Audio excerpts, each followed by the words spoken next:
Hey folks, this unit we're going to explore a different method of photo retouching. And I provided you with two different photos. This is for exercise 5A. If you go into JetNet, you can see the one photo, drag and drop that right into Photoshop. And then the other photo,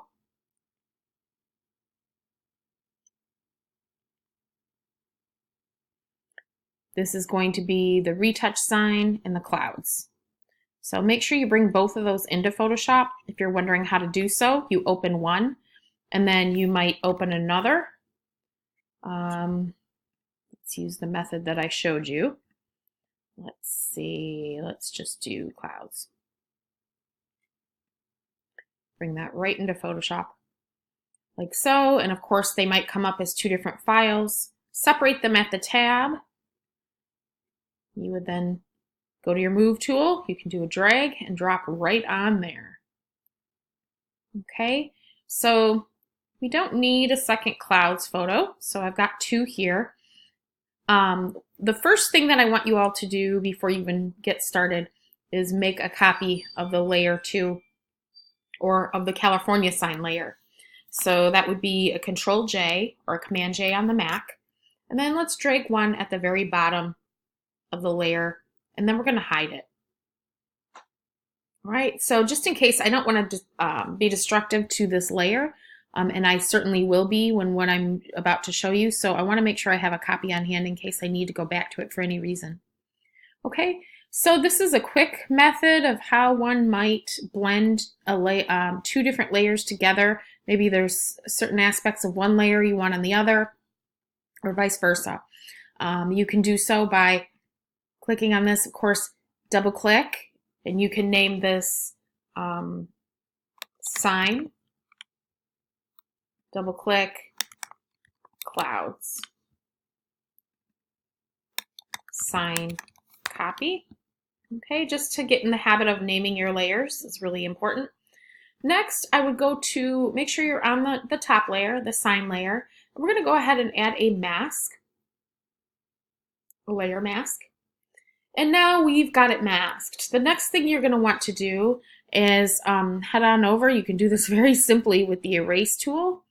Go ahead and just grab your erase tool.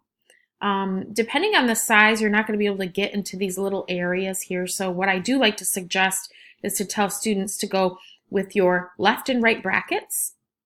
The right bracket makes the brush tip very, very large, and the left bracket makes it very small. So I like to start out a little bigger to get these areas here. See, now what's happening is we are not even destructing this layer. We've got a mask, but we do have a copy just in case. Okay, I like it to be a cloudy day.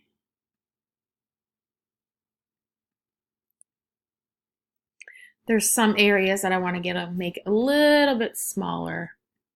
And then you can always hold down the Shift key. If you want a straight line, Shift, that usually makes a straight line. You can tell that. I don't need it there, but that's a little tip. And then of course, a Control plus zooms you way in. And then you can shrink these down even more and get kind of into the nitty-gritty areas.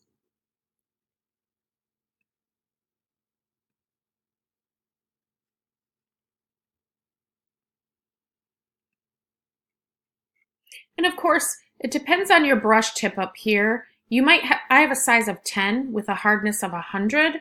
Now, if I wanted to feather that a little bit, I would then bring the hardness down to like 30. You can tell just in the way the change between this line. Let's go back up. Hardness up to 100 again, and this line. You can tell this is a lot more fuzzy. This has harder edges. So it depends on what you feel is working best when you're retouching. You are the creative here, making the decision to kind of go in and out and get into those little corners. Back out by doing a Control minus, and then zoom back in by doing a Control plus. I like to work that way. Another way is to fit to screen. You can find those all in your menu, but if you want, doing a Control 0 always brings you right back in to fitting your artboard to the screen.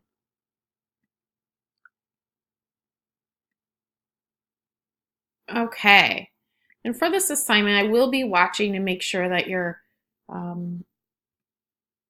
paying attention to the details. Photo retouching is really important to kind of get the details and make it look believable. I'm sure some of you, not all of you, some of you might be totally against this, but I certainly am. I don't like to be fake on Facebook as far as like what I'm going to post, or on Instagram. I like to show, I do use filters, but I don't actually photo retouch anything. And that kind of goes along with our ethics and graphic design forum that we had, the discussion earlier up in the module, the other modules in the beginning of this course. So make sure that you think that over before you decide, now that I know how to retouch, what am I going to use it for? Am I going to use it for good, or am I going to use it to photo retouch all the images? Now, there are some things you might want to use your photo retouching for, which might be a little dishonest, but we've been doing it since the beginning of time. For example, like graduation photos, wedding photos, of course you want to have them looking their best. So there's great thing to do when you're using that. Now I went into the building a little bit. So if you have that knowledge, it might be a great selling point for you, depending on what you're hoping to do. Okay, so I got it as best as I could for right now, and I want you to save this as a layered file. Save it as your last name, not last name, but I have that there as an example. So your last name, do a file, save as, and then keep it to the Photoshop document. Save it, compress it, and upload it to JetNet under the, go back here, go back up. I want you to upload this to exercise 5A, and I'll see you in the next video.